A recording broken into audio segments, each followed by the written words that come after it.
The AI developer program allows for us to have a marketplace that, because of our deep partnership we have with AWS, we have a Sage marketplace that allows for developers to publish and customers to find specific agent workflows built directly into our experience.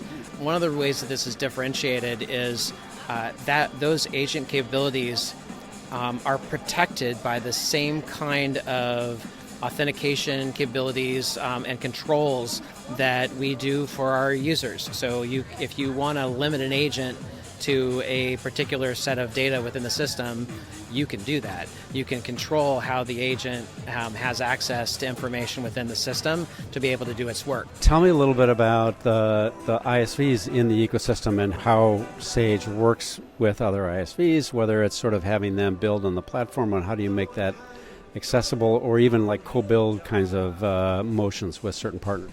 Yeah, so there's a couple of different kinds of partnerships we have in the ISV community.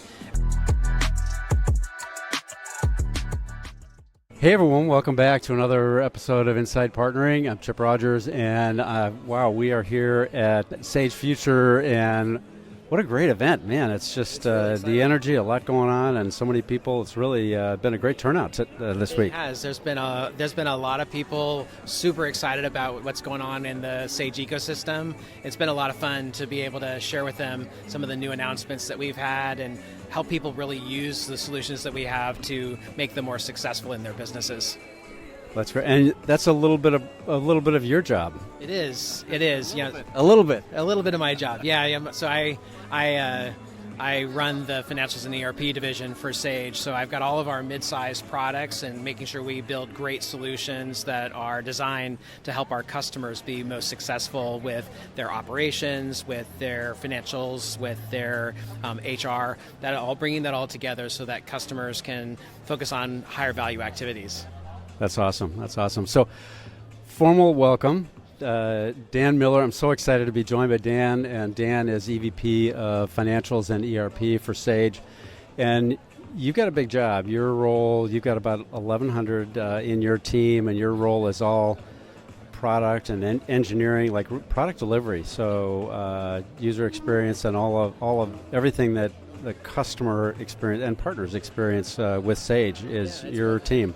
Yeah, it's both of those things. It's both customer and partner experience and making sure that we're creating great solutions for people, and especially as we come alongside partners who have really deep expertise in a vertical industry or in a particular set of workflows, being able to help them be successful in getting customers optimized for how they're going to be successful in those industries.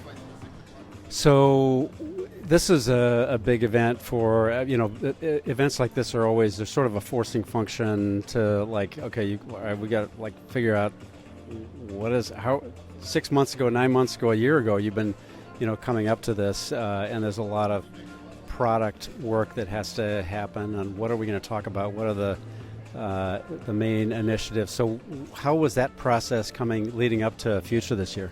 Yeah, so leading up to Future, we do use Future as you described it, a forcing function to really make sure that the story that we're telling is really crisp, because it's an opportunity in front of partners, customers, to be able to make sure we're articulating what we're working on really well. Throughout the year, we're talking to partners and customers about what's going on in their businesses. From a partner perspective, what's going on for their clients and what are the needs that they have, and how can we come alongside as a technology provider, really help them.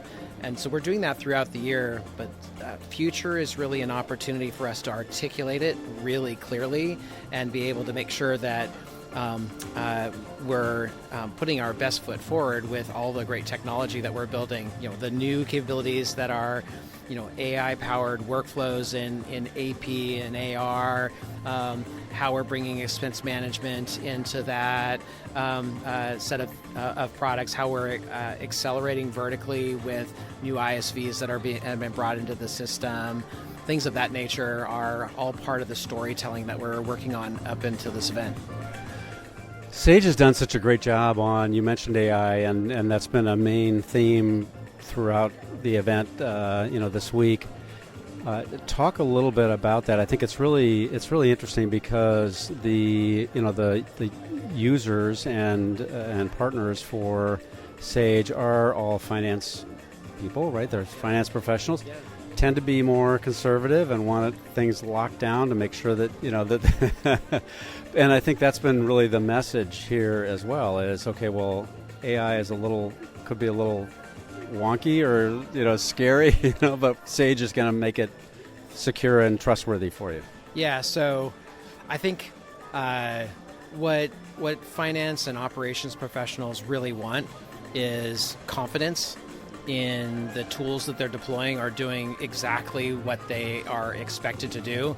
When you're talking about accounting or a production line workflow, you need to know that the outcome is going to have integrity.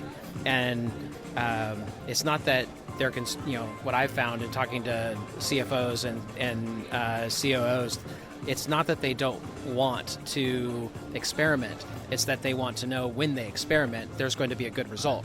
And so what we're doing at Sage is making sure that they can have trust in the systems by providing AI and AI-powered solutions that are using the technology in a way where it's transparent, where you can learn how an agent is producing an output, how our close capabilities, as financial close capabilities, are walking through the end of period activities in a way where you have full transparency. As we're doing cash flow prediction, that cash flow prediction is happening in a way where you can see how did Copilot, our agent capabilities, have the ability to come up with that answer. So you can then, as a CFO, you can show, well, this is how I arrived at this conclusion. It's similar to being able to ask one of your staff a question. If they produce the report, well, how did you come up with this? Okay, great. Now I can ask the question of Copilot, how did you come up with that answer? Yeah. So it's not a black box, right? It's you can see actually the sort of the steps or how it got there.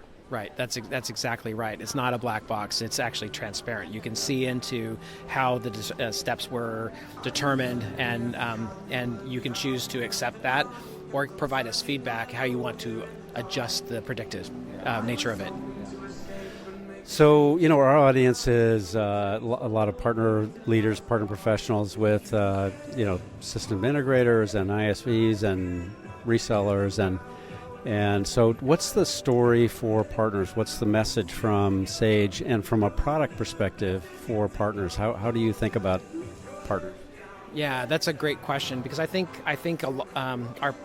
our partner ecosystem, we've over the years have tried to build real confidence that the technology that we're providing is technology that you can trust, and that we're going to partner with our partners to make sure that customers are going to be successful. So as they're adopting AI technologies, or enabling customers to adopt AI technologies, that they can trust that they're deploying something that's going to have good integrity. We're also looking at how do we do that on behalf of the partners themselves. How do we speed up implementations? We recently announced the acquisition of a company that will help us speed up the process of deploying Intact installations, and how we migrate data from QuickBooks and other systems into Intact at an accelerated rate. So one of the primary reasons that a customer might choose to stay on their old system is the cost and time associated with that. We can reduce that, and we can come alongside partners and help speed up that process. Interesting. So that's actually helping the partners be more productive and get customers up to speed more quickly. Yeah, it's helping them build their business. One of the most important things for a partner is to have a pipeline of new business being delivered. And the value of recurring revenue, as we all know, is of high value. We love service revenue, but we love recurring revenue more. And so if we can bring more customers into the ecosystem, that's really high value to the partner.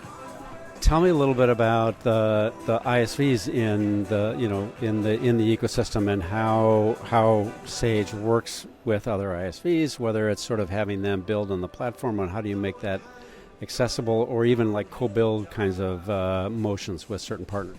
Yeah, so there's a couple of different kinds of partnerships we have in the ISV community. As you see from the expo here, we have a lot of of companies that have built technology that integrates into our platforms, into our ecosystem, so that customers can find the right solution. We believe at our very core that we need to be open. We know there's no possible way that we could invent every piece of technology that solves for every vertical, every micro vertical, every workflow. And so partners are key to making sure that we bring that kind of expertise to the ecosystem so customers have choice. That's been part of who we are for a long time. I think the other thing I would highlight is for certain things, when we've made a commitment in our ecosystem to commit to a particular kind of vertical, nonprofit, financial services, healthcare, in distribution, manufacturing, we will bring certain ISVs into that ecosystem in a much tighter way, where we either co-develop or we will put together a proposition together where the products are sold together, so customers can more easily get from anybody in the ecosystem a set of solutions that is designed for them. And so we have brought a number of partners into that kind of ecosystem. Just as an example, in the financial services space, for insurance, Policy Connect, which is a new capability that we launched not too long ago that's part of this ecosystem. That's just an example of the kind of thing that we're doing. Yeah. Well, that's great, because I think it's you're exactly right. No one company can build everything, right? So you've got to either you're working with other partners, with other companies that are already in the customer, and you want to be able to connect with them because the customer's getting value out of that, or you're bringing a solution to market together because you've got some unique value proposition that you work on together. I love the industry perspective. Nancy and I were talking about that as well on the go-to-market side, and it's so important that you're able to really address very micro-vertical solutions. Yeah, I mean, we can, and if I may, maybe take us in a direction that I know is going to be important to the partner community. We're extending that in some of the work that we're doing in the AI world. We know that agents are going to be a new mode of delivery of capability, and building out through our developer program and AI gateway the ability to build agents that are going to be really tailored to a micro-vertical need. Being able to build out a specific workflow that might bring together information in a particular space that is really unique to a set of systems that only exist in that space. Interesting. Or expertise that might exist in that particular space. So we're going to be able to bring that together inside the Intact experience. It's pretty cool. Well, Dan, so talk about, I know you guys had an announcement around for developers. Developers, talk a little bit about that and what that means for partner developers and building with Sage. Yeah, so we did make an announcement around our AI developer program. The AI developer program allows for us to have a marketplace that we're, because of our deep partnership we have with AWS, we have a Sage marketplace that allows for customers to find, developers to publish, and customers to find specific agent workflows built directly into our experience. One of the ways that this is differentiated is that those agent capabilities are protected by the same kind of authentication capabilities and controls that we do for our users. So if you want to limit an agent to a particular set of data within the system, you can do that. You can control how the agent has access to information within the system to be able to do its work. You also have the ability with this program to be able to integrate it directly into the user experience. So if it's an agent that's designed for a controller, an AP staff person, or a CFO, you can integrate it directly into the Copilot experience. So the same experience they would use for a Sage solution is now available to those third-party agents right in the same workflow. That's pretty cool. And so partners then can build and be within the constraints of those that within the sort of the security constraints that you've implemented in Sage. Yeah, that's correct. So we provide those controls, those guardrails, those are in place, which provides real value for customers because they know that they're protected by that same set of standards that we hold ourselves accountable to. Yeah. It's awesome. Once again, going back to the let's not let AI go crazy. Yes. Yeah, that's exactly right. So we do have that ability to have that kind of control built into into this developer program. Along with that comes a whole set of capabilities for developers to help them learn how to best build applications, a bunch of best practices that they have access to, pre-built applications that help them learn how to use the agent builder capabilities, as well as because it's built in the agent core capabilities from AWS. There's an access to a whole set of tools and technology that will help them get up and running quickly. And then deploy it on the marketplace. And deploy it on the marketplace with no trouble. Yeah. Awesome. Well, Dan, this has been fantastic. Gosh, I really appreciate you taking the time and sharing all the exciting things that are happening with Sage products. And congrats on a great event. Well, thank you very much, Jeff. It's good talking to you. So thank you, Dan, and thank you all again for joining another episode of Inside Partnering, and we will see you next time. Thanks, everybody.